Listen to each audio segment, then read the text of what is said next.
Okay, welcome to Chaos and Coffee. My name is Justin Brown, and as always, the conversations are chaotic. Your comments do drive the content. On our panel today are two regulars, Darth Tux and Vertex Draco.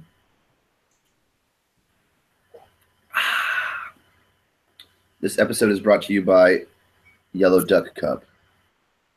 And Christmas. And Christmas. Oh yeah, this is the Christmas Eve episode. The Christmas morning special. Yeah, the Christmas Eve morning special. We're going to do this in the morning right now, and then later on tonight, whoever wants to join us, we'll do an evening version of Chaos and Coffee as well. That's our present to everybody. I know not everybody can wake up early enough and join us. I'm up for that. Right on. Yeah. Oh, yeah, you literally have to be up for it. It's going to be evening Pacific time. Again, it's chaos. You never know when we're going to start or when we're going to finish. That's kind of one of our motifs. My son keeps to himself at night, and my fiance is working, so yeah, I'm here by myself. Cassandra's going to go to church tonight with Nathan for a second church service. They're doing they're Catholic, so they do a second Christmas church service, I guess. That sounds pretty cool. Draco will probably be waking up at that time. What time is this? We have evening time. I don't know. Sometime later on in the evening when the sun goes down in America. What time will it be in London? Google could figure this out for us. Well, we're at in America because there's 2 hours difference between you and I. Yeah. I literally have no idea when that'll happen tonight. I just know that it's an option because my wife's going to church, and I know people wake up late, and it's good to, I don't know, let people join, have a second episode. We have one viewer. Thanks for watching. Please leave your comments to drive our content so we're not just talking about the second episode. And unless that's me, because I have it opened in case someone talks. In that case, thanks for watching. I'm not sure how it keeps track of that. I don't think it counts me when I watch. Thank you for keeping it open for comments, though, man, because that's key to this. And then we forgot. Oh, we do have some topics, though. We have. Okay, so earlier we were talking about. Let's figure out which one's more controversial or which one's less controversial, right? We had a person. Depends on who's talking about which topic. That's true, I guess, and people's perspective and stuff. We'll go with the audience suggested one. One of our viewers, Alex Valencia, asked the question during the week, what happened to the Vegas shooting? Why is it not in the news still? That was one of his questions. And I did not look into it. I didn't research it. I didn't either. Yeah, I'm sorry about that, Alex. Neither did I, to be honest. Yeah. I've been trying to stay away from the sort of hardcore politics that's been going on because it's too much of a distraction. It's too depressing, really. I want to focus on more positive things. Excuse me.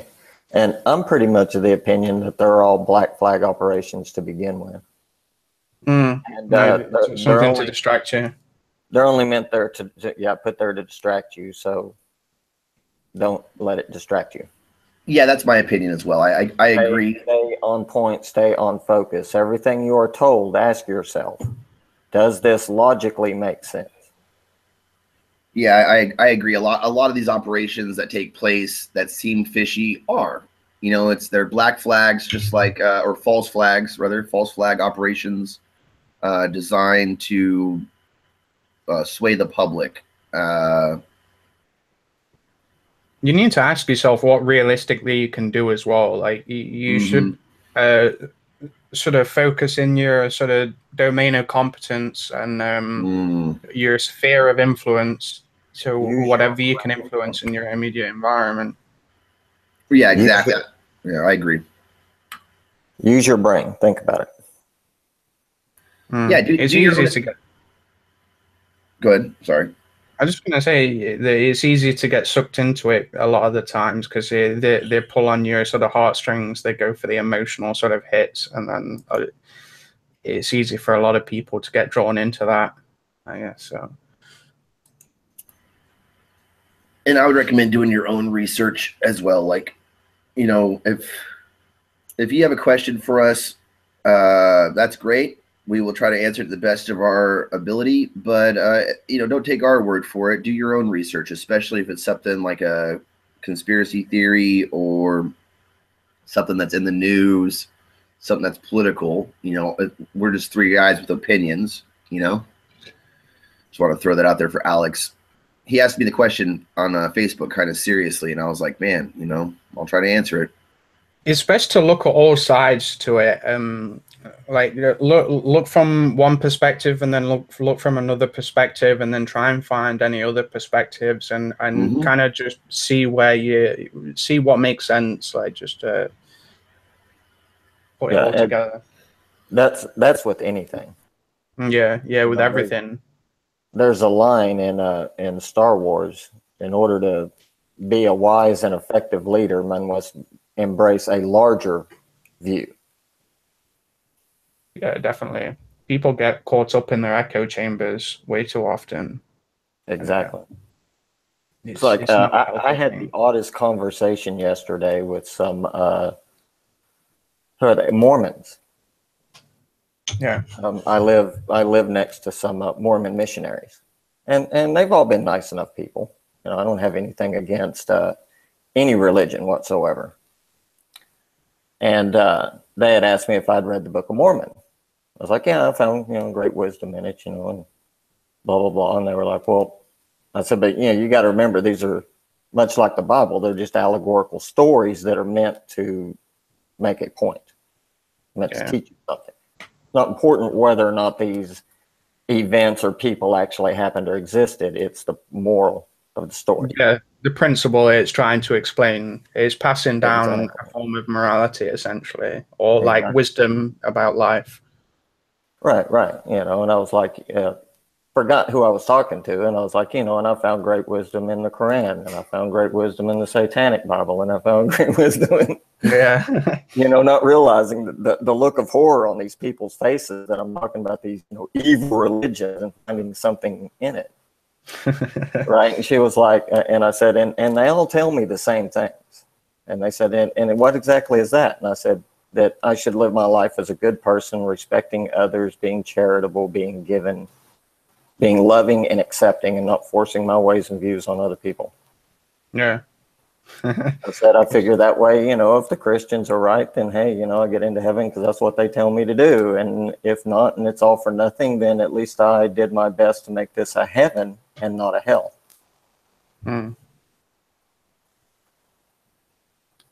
So yeah, it's quite interesting to see what similarities different belief systems have, because there's more similarities than people at first think. Like you could take two sort of seemingly opposing religions or belief systems or philosophies, and if instead of looking at what's different, if you try and see what the similarities are and then work from there, then you can get a pretty good framework just from that. Yeah. I mean, it's like my fiance is a Wiccan. Yeah. Now, any religions, if I was going to join a religion, it'd be the Wiccans. I have a lot of respect for their love of the earth and respect for each other. Do as thou will, but don't harm anyone. Right?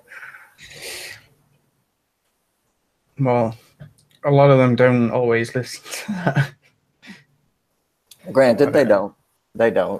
There are just some really sick, twisted people out there who use these various occultistic religions as an excuse. Yeah. Because it is very much do as thou will. Yeah, but you're forgetting you're not supposed to harm anyone in doing so. Yeah, a lot of people get caught up on that. Do what you will. When it comes to the Satanic Bible as well, yeah, it doesn't actually mean do whatever you want. It's more a reference to like a higher sort of spiritual or magical will. Like it's more akin to following what you're meant to do. Like if you're a painter, then you should follow that and be a painter. Right. Yeah. Exactly. Do what you love to do. Yeah, essentially. Yeah, there's like as always, there's different interpretations. I think those are both good interpretations. I think he clarified it at some point because at the end of it, it was like he mentions like love is the law and some other stuff. Like I don't remember it verbatim, well, I mean, but like he clarified it in turn. Even the Satanic Bible has what it calls dogma. Yeah. But within that are the 9 satanic statements, and amongst them are, I will harm no one. Yeah. I will not allow anyone to disrespect me in my home. I will not disrespect others in theirs. Yeah. I will deal fairly with those around me. You know, people overlook that. They just see kind of like, oh, you know, it's all about Satan, and oh, you know, so it's automatically evil. You know, see, I like to I like to explore darker mythologies. You know what I'm saying? I would recommend anybody who's scared of Judeo-Christians, devil or Satan, right, to honestly read H.P. Lovecraft. Any of his short stories, any of them at all. I would recommend starting probably at Nyarlathotep,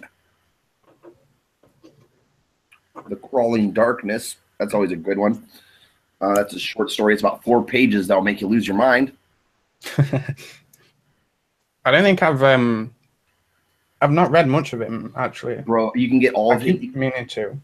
Serious Cheerios, folks. I'm not paid by obviously the Lovecraft estate to say this. Okay, you can get all of H.P. Lovecraft's works, the entirety of all of his works, with the exception of like letters he wrote to people and stuff. Yeah. You can get the entirety of H.P. Lovecraft's works for 99 cents on your phone, Kindle, tablet, loop-a-doop. I think I've got it on my phone, actually, because I was looking through the Google Books thing, and I found the complete works of Lovecraft. I think he included some of his letters. I'm not sure. But there are some of his letters, but there are some of his letters that he wrote. A warning to everyone. You know, this is like one of those plot spoiler warnings. H.P. Lovecraft was a really really hardcore racist. I didn't know that, actually. Yeah, some of his letters, he's like writing about other races in the most derogatory fashions I've ever heard in my life. In a postmodern way, it's almost humorous that that he was writing these things. He was complaining about different cities, specifically Chinatown and like soulless Asians, like their soulless eyes. Soulless Asians. Yeah. And it was so fucked, dude. Like he, oh man. They're really bad. They're out there somewhere. I'm sure you can Google like H.P. Lovecraft racist, and they're gonna pop up. They're like I read it in an article like Wired or something like that. Yeah. While you're at it, research Aleister Crowley. Right, they're related to this woman. They're related through a woman named Green. Sylvia Green or not Sylvia Green. I didn't know they were related. Actually, no, they're not related. They're she dated Aleister Crowley. And some people say that she stole his book, the book, right? And that she brought it to America, and she fell into a relationship with H.P. Lovecraft. And even a connection. I didn't know there was a connection. Came out personally stating that for years H.P. Lovecraft was saying that the Necronomicon Ex Mortis existed and was in his library. That's where he was getting the information for his books. Yeah, I have no doubt. She stepped out in defense of him and said, "Oh yeah, I know he has that book because I've read it." Well, H.P. Lovecraft didn't want to be associated with Crowley, and then had to change his story and go, "Well, no, I made it up." Crowley did go a bit insane towards the end. But no, Crowley that wouldn't woman, leave it alone, though. what He is went her on name? for the H.P. rest of Lovecraft's his wife. life, swearing up and down that, yeah, he had seen it. Sonia Green, this woman, if you Google Sonia Green, right? Sonia Green was this pulp fiction writer, an amateur publisher, businesswoman and stuff, right? And she like bankrolled these people's books. You know what I'm saying? So she hooked up with H.P. Lovecraft, and there's this. That's the one you want to look for, Sonia Green. But yeah, they say that she stole the book from Aleister Crowley and gave it to Lovecraft. And this is just modern myth, you know. Yeah. There's no proof that she did that, except for, like he's saying, these two men are the only people on Earth that have ever claimed to seen it. You know what I'm saying? And I trust. They might be doing it just to hype the book up, you know, like bring it to some sort of mythology or whatever. Yeah, that I think that's a big part of it. I think occultism at that point in the 30s, the 20s and 30s was a big thing, right? Yeah. The thing about H.P. The really Lovecraft. interesting thing about all of this to me was that when was it, the 60s, 70s, when the occult magazine publisher received a package of a manuscript calling itself the Necronomicon. It's actually been through several different publishings. And what was contained in it was very much ancient Sumerian, you know, actual ancient Sumerian spells and incantations. You know, it wasn't raising the dead and summoning demons and that kind of thing like Lovecraft wrote about. It was more opening gateways into other dimensions and dealing with the gods. The Sumerians fascinate me, to be honest, because it's pretty much the oldest civilization that we know of, and it's a lot of their creation stories and myths and gods and stuff. That stuff's Most of the ones you get nowadays. Me too. Oh, sorry. I actually, for I don't know, about 2-3 years, I searched through universities' online libraries and read everything I could find on ancient Sumerians. Their translations of manuscripts,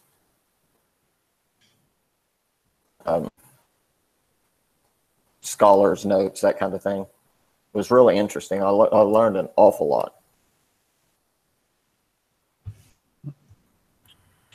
I was going to say, and I'll just add on to that, like a lot of the Book of the Dead, Egyptian Book of the Dead, or like, you know, Harambe Code or whatever. I'm probably mispronouncing it. Harambe, rip. Yeah, Harambe's Code.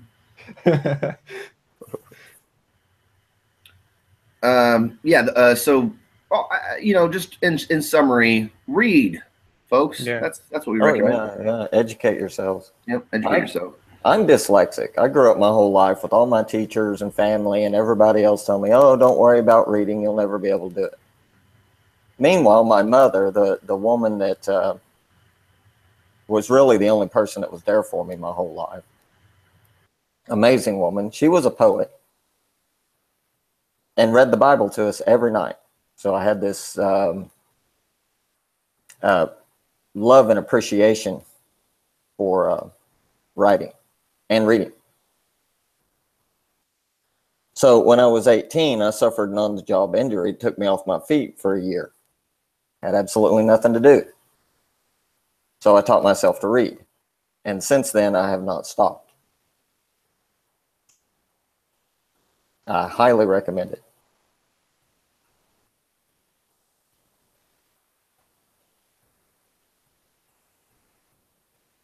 So, did everybody leave me here alone?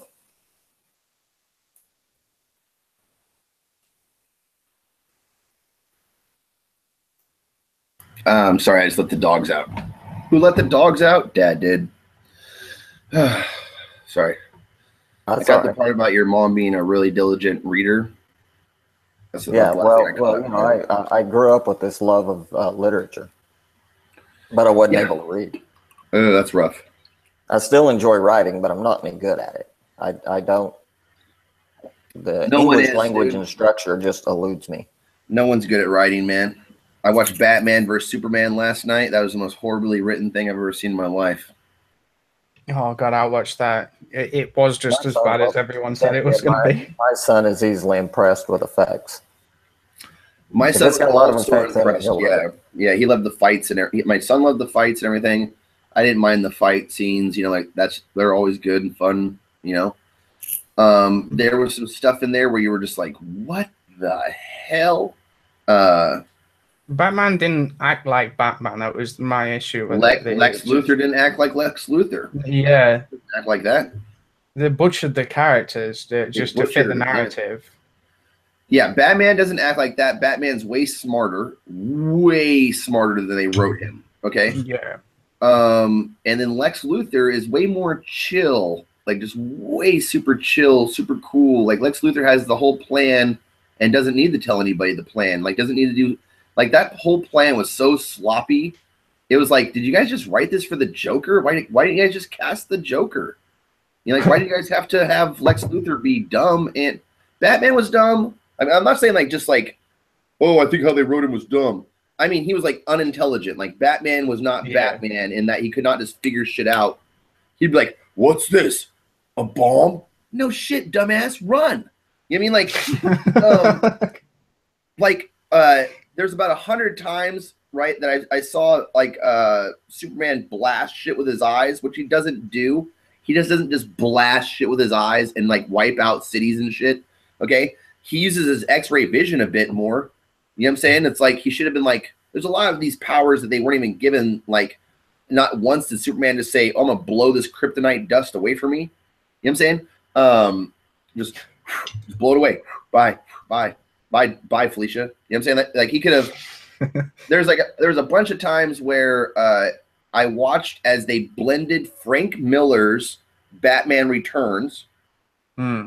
Like, I'm surprised they didn't say based on Frank Miller's Batman Returns in there at any point because the costume design and some scenes were just straight out of Frank Miller's comic book. Whatever. And then they threw in Doomsday's Superman issue. So, like, the two most popular comic books that I can remember in my childhood from DC, Batman Returns and The Death of Superman, they just threw that into one movie, like none of us would notice. Like nobody was like sitting there going, God damn, that's a travesty. Because they wanted them to fight, like it seemed like they just shoehorned a reason for them to fight. They did fight in Batman Returns. In Batman Returns, right? They fought. Okay. Oh yeah. Because of the whole reason, because Batman's a vigilante and because Superman was working for the government, and it was like basically DC's version of the Civil War, right? Okay, but it was like they exaggerated in this movie. It was they really pushed it over the edge, and then Lex Luthor cut his hand, mixed it with General Zod and a spaceship, and made Doomsday. Like, come on, guys, Doomsday is a totally different. Like, the whole Death of Superman came over like various comic books as Doomsday killed off each person in like boo. You know what I'm saying? And then finally Superman fights him and fucking like helps stop him, right? Okay. Not Lex Luthor cuts his hand. Hey, ship, make me an invulnerable soldier. I have this dead guy. Deuces. This is the dumbest shit I've ever seen in my life, dude. Like that whole movie. And so the producer of that movie, right? The producer of that movie, the guy, the money behind it all, right? The producer is Steve Mnuchin. Does that name sound familiar? Yeah, isn't he a comedian? Steve Mnuchin is the Treasury Department head. He's the head of the Treasury Department. Steve. Yeah, he's that guy that makes me want to punch him every time I see him. Yes. Very good. I might be mixing his name up with someone else. Oh yeah, I'm thinking of someone else. Steve Mnuchin will pull up a guy who looks kind of like a turtle man with glasses. Yeah. Okay. I see him. His wife is ultra gorgeous because he produced movies like Wonder Woman. He produced all of the DC shit you could think of, right? A bunch of movies. Like if you pull up his IMDb, it's very impressive. The movies he's produced, they're all successful, right? So they put him in charge of the Treasury Department. God damn. A producer of movies. Why? Okay. You got to drain the swamp, man. Got to drain the swamp. Yeah, you got to drain the swamp by bringing in a Hollywood movie producer. They're the cleanest people I could think of. Oh. Yeah, I wouldn't. I don't trust any of them in Hollywood, to be honest. A lot of them are up to pretty shady stuff, to be honest. So just be honest. Like, you guys were talking about some stuff earlier, and I'm not gonna try to get too weird about it. I have a very vague spirituality. Okay, I don't buy into a lot of stuff that's written down, but you can kind of get like different vibes. Yeah. Yeah. Okay. My wife similarly can pick up like female intuition or female vibes. I can pick up vibes if it's like very obvious. You know what I'm saying? Mm. I'm more like notice the signs, if you will, right? And so she's very hip to the vibe thing, right? There are certain places in America where you're going to notice a very different vibe, dude. There's some places where you're like, man, this is awesome. Like, you know, some wooded area or some natural place. And then there's some places where you like walk into the halls and you're like, man, this place is cold, like spiritually cold. You know what I mean? Yeah. And I generally listen to my intuition over anything else. Yeah, intuition's a real thing, folks. I would definitely follow your gut, as they used to say, you know? Yeah. On that note, I'm just going to picks for proof here real quick. This is the Warhammer 40K. Again, not sponsored at all. Not sponsored. This is a Warhammer 40K Death Guard book. I had to grab it just to pull up a picture, I guess, or show something. You would have got Nurgle and Slaanesh representing in this hangout at the moment. Yeah, that's what I was trying to do. Like, you guys were talking about, like, you know, the books and stuff and various books, the one written by Antoine LaVey, right? And this shit is scarier than most things I've read. Some of the stuff in Nurgle's armor, like the blight grenades and stuff, like if you think how that would translate in a real world scenario, that would be a planet killer. Like, you just drop a grenade and it basically eviscerate the entire planet. It's unreal.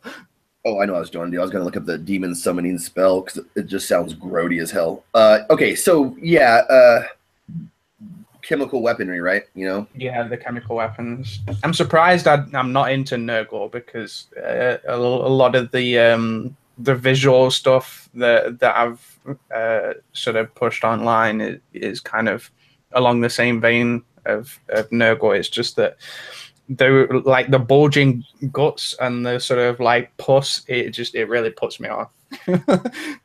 Yes, that. Okay, so Nurgle in the game 40K is his chaos god.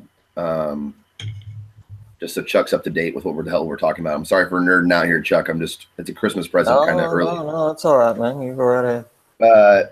The thing is, like, Nurgle is an evil ass chaos god on par with Hades or something. Do you know what I'm saying? Like, I think I wouldn't call him evil, really. Like, yeah, because it does represent nature at the same time, in a sense. Like, they both have virtues as well as vices. Like, with all of them, they're like a good thing taken to the extreme, in a sense. So, they represent nature. Once again, that's very much Sumerian too. Like, Nurgle comes from that. Nurgle's a Sumerian god, I think. Goddess, and you know, goddess of passion and all that, was also the goddess of war.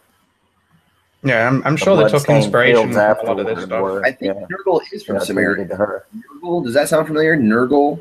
I'm pretty sure that Nurgle. I don't remember which one he was, but yes, one of the gods in their pantheon was Nurgle. I think it's spelled different. Celtic. They use it's definitely spelled different. They use corn from Celtic.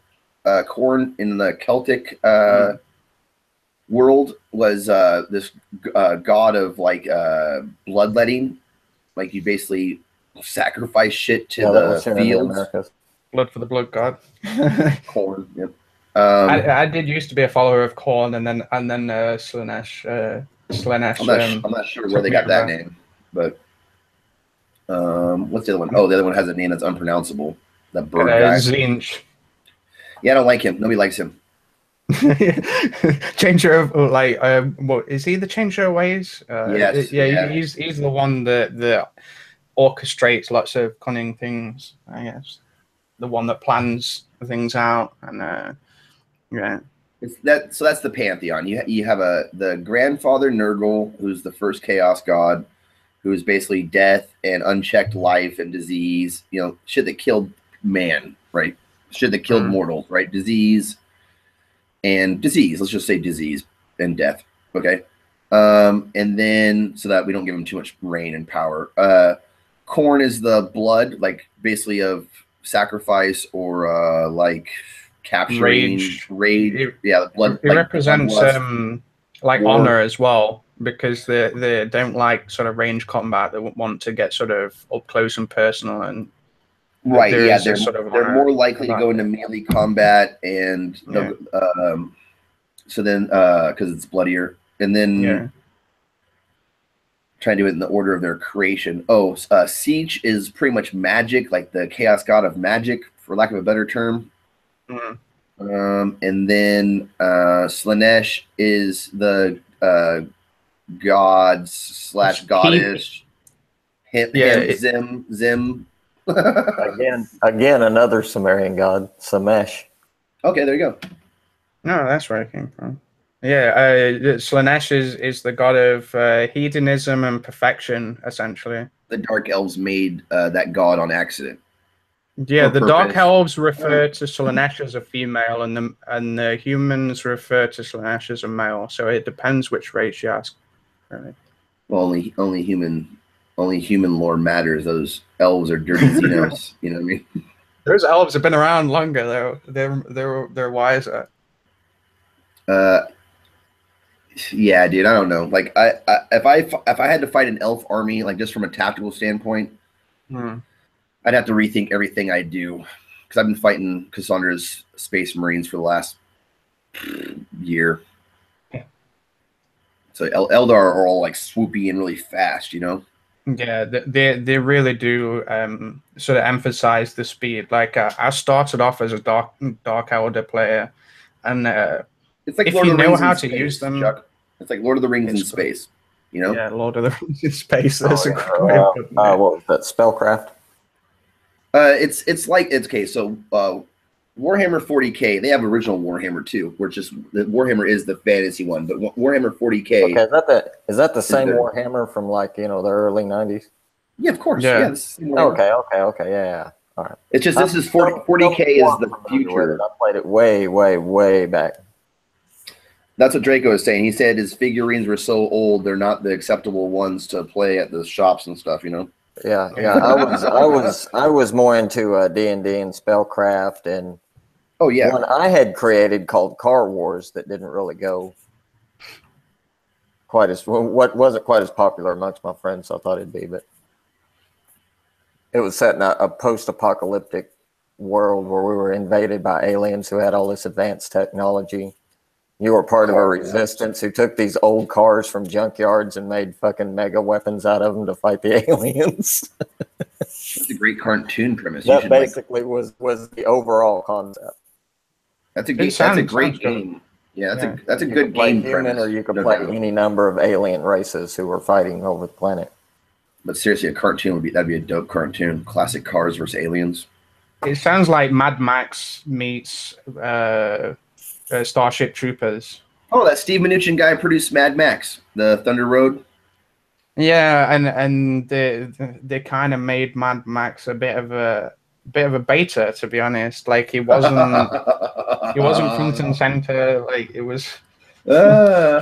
I don't have a problem with female leads. Lost me with Beyond the Thunderdome, or excuse me, that 2-hour Tina Turner video. That was the third one. Yeah. The first one's like way low budget. I think it's actually done in Australia, and he's like a cop who is fighting against the end of the world. Like the world's going to shit, and they're like the only cops left. Then number two, a little independent film. Independent film. Number 2 was he was on his own with that dog, and he ran across these guys who basically were like had a city around like an oil refinery, so everybody wanted into that place. And he gets in there and helps them out. I don't want to ruin the plot in case people haven't seen Mad Max 2. Oh, Mad Max That movie's 3. so old. Mad Max 3 was Tina Turner in the Thunderdome, basically. Yeah. We don't need another hero. We don't need another way home. Yeah, so when they decided they were rebooting it, I thought, you know what? After all this time, it's just I'm already lost. Okay, I don't want to ruin the idea for everybody out there on Earth, but they have no more. They have no more intellectual property to mine. Okay, like they're basically everything we consume and watch can be broken down or deconstructed into a certain formula. Like something we really like to watch can be broken down into like something else that everybody used to like to watch 50 years ago. And that can be broken down into this awesome play. And that was taken from this book. And even before the books were going straight to movie like they are now, bam, bam, bam, bam, bam, bam, right? People were, in fact, the most original content you can probably get right now is in the video gaming world. Yeah. Where you can make your own content. Sorry for that. Because I think you can follow those formulas all the way back to the Greeks. Yeah. And before them, too, Samaria. The hero's journey, and it's the same story that's retold over and over again. And it's Hollywood's got lazy, to be honest. Like Hollywood's hella lazy. I agree. I think that's the biggest issue. Because there's a lot of innovation in the gaming world at the moment. So there's no reason why they can't. Has a lot to do with it too. What does? Greed, you say? Greed. Oh yeah, you want to sell a product that you know is going to sell. You know, like you. It's not a very good long-term business strategy though, because you need to adapt to the times. Like you can't just keep on redoing the same thing that worked like 20, 50 years ago and expect it to still work now. Like you need to change things up a little bit, like catch people off guard and stuff. Like that's the games that I like at the moment. Is why I like that game Doki Doki. It kind of catches you off guard. It sort of Doki catches Doki you by surprise. We're not sponsored. If anyone hasn't played it, it's a free game. Go play it. Don't look it up because you'll just see spoilers everywhere.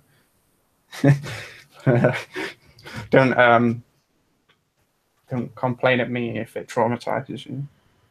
In fact, you said it's a free game, right? And it runs on Linux. Yeah, it runs on Linux. It runs on Mac. It runs on Windows. It runs on anything. While my wife and kid are at church tonight, I'll try to play it in the Hangout. You know, that'd be good.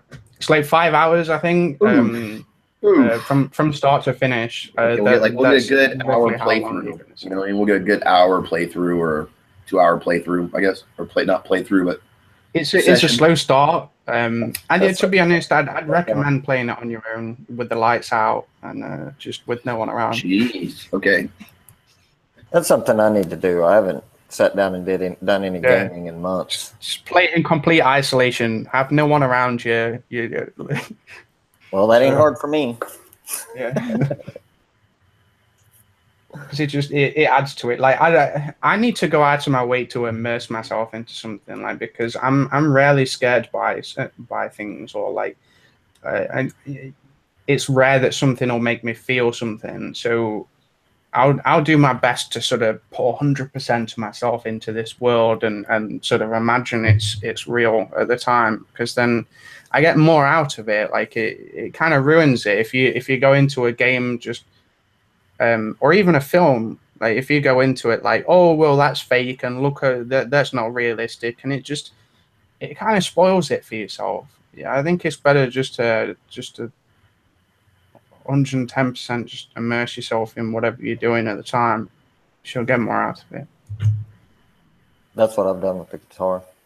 Yeah, everything that you do is best to focus on it. That's why it's not a good idea to to try and multitask, because you can't. You're essentially just switching tasks from one to another rapidly. And if you focus on one thing for a prolonged period of time, you get into the zone, if that makes sense. Like you get sort of really drawn into it, and you get more work done as well. Like say if you're working on something, say if you was to start writing, and say if you're writing a book or something, if you were to do like an hour of writing and then you was to go, oh, I'm going to go on YouTube and look at something completely irrelevant, and then you try to get back into it, you need to get back into the swing of it, and that's probably going to take like 15 minutes to half an hour to really sort of get back into your groove, and then you stop again, and it's just not a productive workflow. It's best to focus, and it's not easy, especially in this sort of world where we have just distractions and notifications everywhere. It drains your willpower. Right, but that's part of my personality. Anyway, is anything I get into, I devote myself 100% to it. It's a good quality time. You know, there's nothing I can't do, and I knew that going into the guitar. When I sat down and first played it, I said to myself, you're either going to be serious about this or you're not. So if you're not, don't. So, yeah, it's been 6 months now, and I play probably at least 6-7 hours a day, every day. I bet you learned a lot quicker doing it that way as well. My family, who are guitarists themselves, and all self-taught, have been amazed and said I'm light years ahead of where I should be. Yeah. And I thought, well, good. And that comes from working smart. I've learned either. I'd already learned the saxophone and drums when I was younger. So I already have a really good rhythm and a working knowledge of music. So.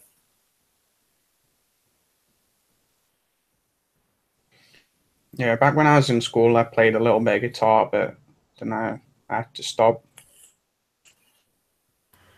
I'm into lazier habits. Here's one. Rather than learn anything, right? I'm going to grow a beard over the next year. I'm being dead serious, man. I'm not gonna learning stuff. Who needs to learn stuff? I'm just gonna grow a beard. I'm gonna grow my hair out for a year. It's called a yeared. You should look them up on YouTube. It's like beard, but with a Y for year. You know what I mean? Yeared, right? I'm growing a yeared. I actually started a couple days ago. So yeah, Chaos Coffee episode 21. Here's my sideburns and goatee from when my hair was getting scruffy before. I have no mustache yet, but hopefully mustache, goatee, sideburns over the next year will become a beard. How many years have you been growing that one? None. I shaved. that would be about 2 years for me. No, this is my regular style. Like I was getting all scruffy on my neck, you know, yeah. And I had to shave all that off. I shaved the mustache off that I had going. They had this, and we have a No Shave November. You guys have that too, I'm sure. It's like a global thing. Like, yeah, I've heard of it before. But. So for No Shave November, I started having it come in, and it was kind of gross, and I got really irritated, and I got very impatient, to be honest. Yeah. And so I shaved it and groomed it up to my usual thing of having sideburns and a goatee, right? That's my usual thing. Yeah. So long story short, over the next year, I'm going to be growing a beard to learn patience. Because you can't learn patience from a book. It's like I can read a book and be like, you know what? I'm more patient now. I read a book. Just sit and do nothing for a while, I guess. I have to deal with the itchiness and the odd looks and people thinking I've lost my mind and everything else that comes that is associated with growing a beard for a year.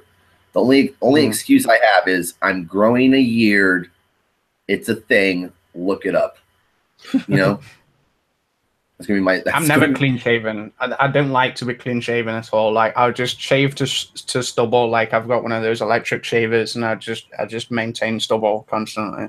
Yeah, that's good. I mean, people have a preference for that. Like a lot of women say they like stubble. They like a person who has like a little bit of stubble or whatever. I'm just going for the year-long beard. It gets really it gets insane, dude. You should honestly look up a time-lapse video of somebody who doesn't shave for a year, or join me on this quest, dude. Right? Join me on this quest, right? And grow your beard for a year.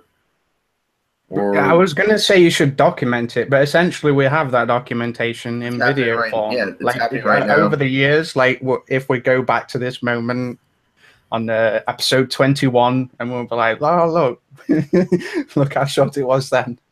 Oh, God, we're going to be like, okay, so if we're at 22 in, that's pretty cool. Or we're 21. Okay, so we're at 21. Way to go! In America, the show can now own a gun, and Who can own a gun? When you're 21 in America, you can own a handgun. I'm trying to think what else you can do at 21 in America. When's drinking? 21? 21, yeah. God damn! Like that Actually, seems I think a that's a little little bit different in each state, but I think the federal limit is 21. Yeah, it's different in each state, and the alcohol strength is also different in You each can get a state. driver's license in Arkansas at 13. You can also get married at 13. Their age limits are weird. Like over in America, it doesn't make much sense to me. They just seem to be all over the place. Like there It'll doesn't make seem to be sense any logical. once you get here, Yeah. right, and you travel across it, right, it's going to make a lot of sense. You're going to be like, okay, this is where people landed. It's all built up and civilized. And then you're going to travel west, and you're going to go, huh, this is really getting kind of rural. There is nothing here. And then you'll get to the desert, and you'll go, oh my God, that rural stuff was awesome. I should go back. Like it almost makes you want to turn back. I'm being kind of serious. You'll see the great American desert, and I don't know why we don't ever talk about this more. It's almost like one of our hidden treasures, in my opinion. They try to act like it doesn't even exist. This, actually. It's such a large piece of land. It's very large, and like, do you ever see it in movies or anything? Like, I'm more likely to see a Russian villain than I am the Great American Desert. Like maybe Fear and Loathing, didn't they like drive across the desert? They drove across the smallest chunk, dude. Yeah, it was the smallest chunk, to be fair. Yeah, to be totally fair, okay, because he says he says in the movie, huh? Westerns, especially the older ones. Oh yeah, a lot of westerns. That's true. Westerns. That's a very good point. You know, Monument Valley. Yeah, that's a good point. Westerns definitely showed the American West, if you will. One episode of Star Trek. That rock formation's used a lot. Star Trek uses a rock formation that a lot of people that do music videos in the desert use that rock formation almost as an homage to classic Star Trek. And I mean, like recent R&B people. It's probably the most famous Star Trek episode of all time, too. Yeah, I mean, you should go to that rock formation and check it out. It's a really cool. There's an episode of classic Star Trek where they're on an alien planet, and Kirk's like fighting this lizard man or some shit, and it's filmed right out here in whatever far east LA. Ends up making homemade gunpowder and making a homemade gun and shooting crystals at him. Yeah, Kirk's a badass. I'm hoping that I can buy like a cheap motocross bike when I'm over there, because then when I get to the desert, like I could get some footage in the desert, really, just because it could make it more fun for me. Like rather than just being like, oh, I've got to travel over all of this desert and it's just me a mass nothingness. Like I could make it fun, just take a bike over the sand dunes and shit, and just ride off into the sunset. Yeah, I think renting one, especially to film that sequence, great. Buying a motocross bike, I've looked into it. It's like $2,000 for a decent motocross. 2,000. You got to think that there's a good chance that I'm going to come off it though. In fact, I will come off it at some point. Like, because if you don't fall off a motocross bike, then you're not riding it properly. So like, I can't really take a broken up bike back to the like. Do you know what I mean? Like, I could rent one, but then I'm like, here's your smashed up bike back. Like, you can also buy it in. Let's say you buy a motocross bike in Oklahoma City. Okay. And you ride that motocross bike to California or to Vegas, right? Awesome. Okay, you could sell it there. You can sell the bike in Vegas. Welcome. Good morning. I'm going to call you Liv because that's the name that you're using right now. Livy. Yeah, I changed it back over to Liv Right to on. make it harder to pull me into Hangouts. Oh, that for that specific reason. Yes, because I just got tired of the blow upness. I'm like not video chatting as much because everybody's a bunch of douches. A lot of people are. I apologize for the other people, I guess. I mean, no, it's cool. It's the internet, so it's whatever. This is Chaos and Coffee, where your comments or their comments, people outside the chat or wherever the one viewer's from, Nebraska. And I'm Liv for color, hairdresser extraordinaire. Hairdresser Hi, extraordinaire. Rupert. I almost got a show in the Bay at a place called Delirium in the Mission area. Up in San Francisco. Yeah, up in San Francisco. Yeah, I know where that is. Well, I know of that. I mean, I can still do the show, but it was like one of those things where I don't really like any of the days offered. Like one of the days offered is tomorrow. Yeah. The other one is the 1st of January. So like, everybody just partied. That's ridiculous, that's hangover day. And then the other one offered was January 7th. Again, it's a Monday. So it's like, or January 8th. It's like a Monday. It's like, man, this guy, God bless him. He books shows on a Monday. I'm not sure if the Delirium Club's awesome or not, but I imagine San Francisco's pretty cool. Yeah, it sounds familiar. Like it sounds familiar. Like I've seen it before or heard people going to it before. Right on. We're live right now. You don't want to get people on cam unless they're aware of that. It's my boyfriend. Oh. Yeah, trust me. My only viewer is my Uncle Ron. That way. My Uncle Ron is like, my only really solid viewer. God bless you, Uncle Ron. The regular. Thanks, Uncle Ron. Thanks, Uncle Ron. Based on Quran. So before you came in, I was talking about how I'm gonna grow a beard. I'm gonna grow my beard for a year. Mm-hmm. Doesn't your boyfriend have an epic beard?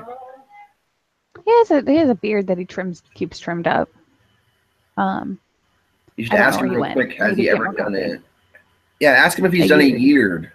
A year. That's what I'm trying to do right now. I'm gonna try to grow my. I'm not going to try. I am. Have you ever grown your? Me dogs. Have you ever grown your beard out for over a year or for about a year? No. He's never grown a beard. Okay. I'm gonna try to grow a beard. I could rotate this so you're not on cam if you want to sit down. Do you not trim it then? It takes me a year just to grow one. I don't trim it at all for the whole year. That's going to be wild, Just after a couple of months, it's just going to be like, it's going to be pure face. He's probably, this boyfriend's probably seen you argue with Hangout people. When I'm still scruffy. He's like really sketched about the whole experience. What? If this guy's seen you argue with people on Hangouts for like the last I met him on Hangouts. Okay. But if he's seen you argue, you met him on Hangouts. He's hip to it all. Yeah, we've known each other for like 2 years now. Right on. I've been out of the loop. I've been doing comedy. It's going pretty well. Playing video games. You know how it is. I highly recommend one called Prison Architect, where you make prisons. Oh, I remember when you talked about that. Yeah, I love it. It's in like version 13. You're still playing it, to be honest. Right? Yeah, you've been playing that for some time. Man, it's a hard ass game. Try it sometime. Actually, wait. Sorry. I don't want to own prisons. Prisons are like private. It sounds kind of like a farm game. It's like Sims or something like that, but it's a prison. You gotta keep your guards happy and the prisoners happy, and educate them and rehabilitate them and stuff. Now, okay, forget all that BS, right? There's a game called Paperclip, right? It's a free game. It's browser based, right? I recommend doing it on your laptop. I guess it is on phones or like tablets and stuff too. That game took me like 3 days to beat. It was one of the craziest games I've ever played. And you basically just start out making paper clips, and selling paper clips. It was just a maths game, though. Like I looked at it, and it was just, oh, price this and do, and I'm like, Yeah. That's how it all starts God, out. that's all it is. And I was like, God, No, that's not all it is. It starts out like that, and then I don't want to plot spoil, but the game. So actually it goes somewhere then. I thought it was literally just like get your numbers to this number. No. I wish it was like that, dude. Okay, when I first started playing it, I thought it was okay. So I thought, oh, I'll just make the most amount possible, and then I'll be done, right? But throughout the entire game, it teaches you, I promise to goodness, a bunch of concepts like game theory and AI and it's beyond. I do need to be learning this stuff, to be honest. I promise, dude. I learned concepts of AI that I was not aware existed before, and so I learned space terminology or terminology for space technology that I had never encountered before. I had to like dig into stuff. This thing called a von Neumann probe. Here, I'll put it in chat. I've never heard of that. Fuck. Check this out, dude. Von Neumann. When you make one of those in the game, you know you're fucking like literally going far. Von Neumann probe. Yeah, that's it. Let me look it up real quick. Make sure that's the right. I've got the website saved in one tab with my many other like 1,000 tabs that are saved. So I'll have to get around to playing it at some point. Yeah, a von Neumann probe. Like I didn't know anything about this von Neumann probe, and then I played this game. Yeah, self-replicating spacecraft. Yeah. Huh. Yeah, boy. I'm telling you, the game goes ape crap, dude. When you get to space, like when you take over the entire paperclip market for Earth, right? And you've only got space to go to mine asteroids to make more paper clips, right? That's when you're like, holy crap, this game is intense. And that's after you've already created an AI to run your factory and it talks to you and like it literally there'll be a game theory matrix that will pop up on the side. The interface keeps changing, so you can't just write an AI to play this game. I've done that before. There's a hacker game called Sector or some shit like that, right? Or Sector Zero or something, or Sector with a zero in it or some shit like that. And I literally wrote this little bot that just played the game for me. You know what I'm saying? And like hit other people's nodes, and it had like Bitcoin, quote unquote, but that was just like the game currency. Do you know what I'm saying? Yeah. So that being said, this game you cannot do that. Okay, it will not function that way that people could ever hack it to write a bot for it, which is awesome. Okay, because the panels keep changing like as the game progresses. So at one point, yeah, you're making paper clips. Then the factory makes its own paper clips, and then you're leading your paperclip empire across Earth. You know what I'm saying? And then there's actually one part of AI that I wrestle with the most is that how do you program something to adapt to different sort of user interfaces? Like if you was to program a sort of general AI to essentially do anything you wanted, then it's going to have to adapt to different sort of environments. It's going to have to understand different user interfaces. Like if you was to get it to play a variety of different games without specifically programming it to play that one game, then it just I don't know. You'd need to, I don't know, the environment would need to be sort of programmed to be a constantly changing environment, I guess. In the classic movie War Games with Matthew Broderick, right? Yeah. They programmed the AI Joshua to play games, right? And really the genius that made the AI was trying to store his kid's consciousness in a computer because he lost his kid. You get what I'm saying here? Yeah. Or the way he coped with losing his kid was to program this AI. So, and it played games, right?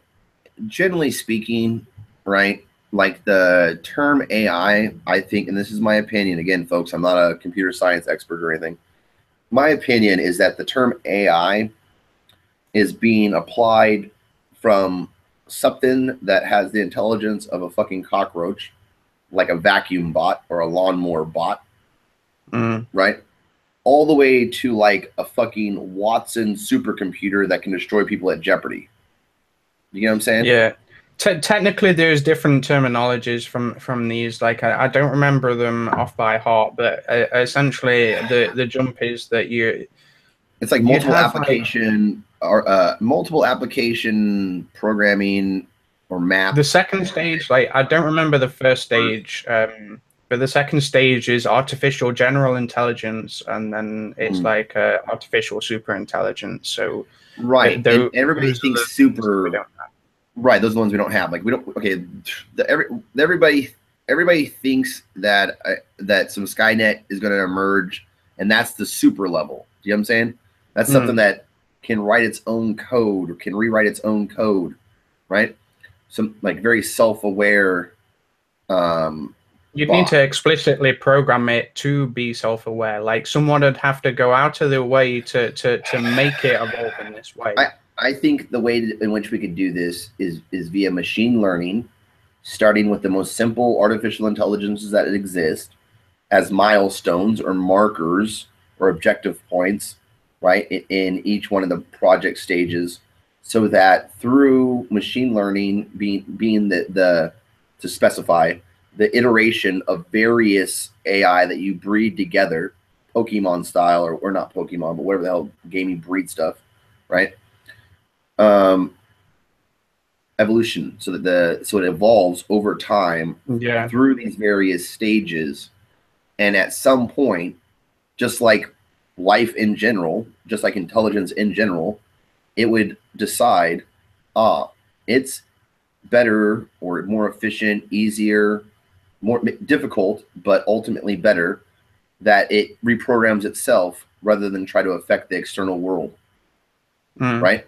Like we all do, right? Like inevitably everyone does. Hopefully.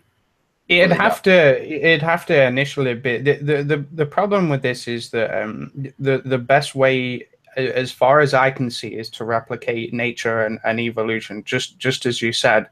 But you'd be throwing random variables in there so that it'd sort of mutate in a sense or have different qualities about it. And for it to, you'd have to program in some form of death, which is kind of a bizarre concept because then you're going to sort of have a time limit on how long it can live.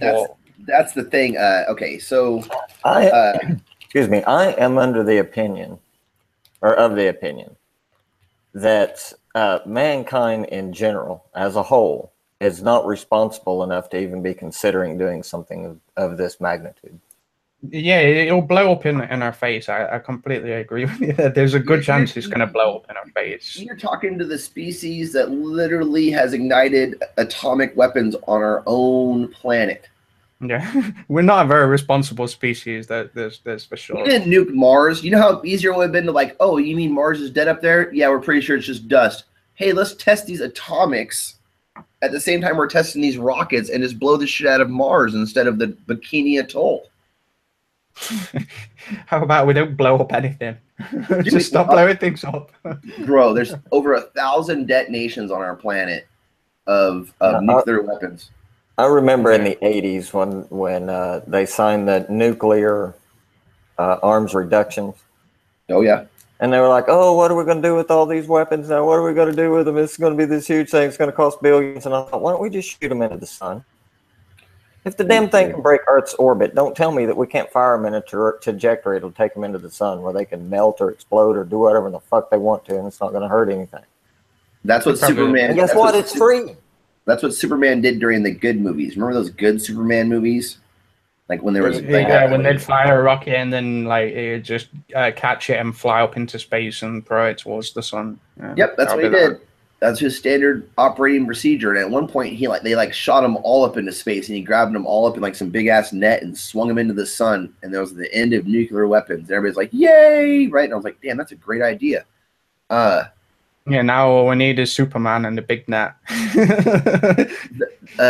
Who was it? The UN? It was either like the UN or NATO, one of the two, voted to get rid of nuclear weapons recently. They voted to ban nuclear weapons, and only a couple countries have a veto vote on the UN Council, like us, China, Russia. I mean, like Google and see if your country has a veto vote. You know what I mean? But the UN's kind of useless, to be fair. Like, how do they even enforce it? There's UN troops, bro. There's UN troops, you know? Yeah, but they're a joke. US military troops. They're a joke. The UN troops are a joke. I'm not sure. I've never had to come in contact with UN troops. Compared to the countries that they've been going up against, they're most certainly yeah, that's true. Country. That's a good point, because the UN military, as far as I can reckon, like just off the top of my head, operates in Africa and other third world countries as a peacekeeping force, and is often involved in crimes. Yeah, they're not above it. Yeah, they're down there like those crimes often lead to more warfare in those areas. Yeah, and then that leads to more warfare in those areas. Okay, so the UN's not a good. See, I was always hoping when I was a kid the UN would be like the Federation from Star Trek, where it was just like we all joined the Federation. That's what it's supposed to be. But it's become corrupt, and to be honest, if they did get any more power, then they'd be a threat to. Why are we just staring at Olivia's bedroom? Olivia, we don't want to stare at your bedroom. Hey though, I do have to give the UN props on their more recent, although again meaningless, vote to not allow the U.S. to put our embassy in Jerusalem.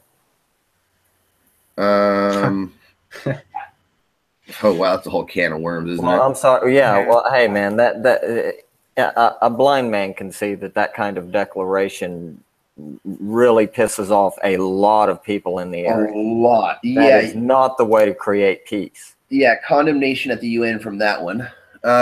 Yeah, moving the embassy from Tel Aviv to Jerusalem is probably on par with us having our base of operations in Benghazi instead of Tripoli in the Libya thing.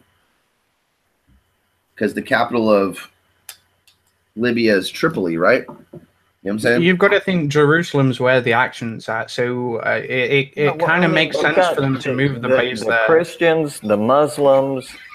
Yeah, it's a clusterfuck. It's a complete clusterfuck. The Jews have been fighting over that city for millennia. Thousands of years, yeah. My dog was outside and I did not catch the text message, but my wife is home, so that ends the live broadcast segment of the program.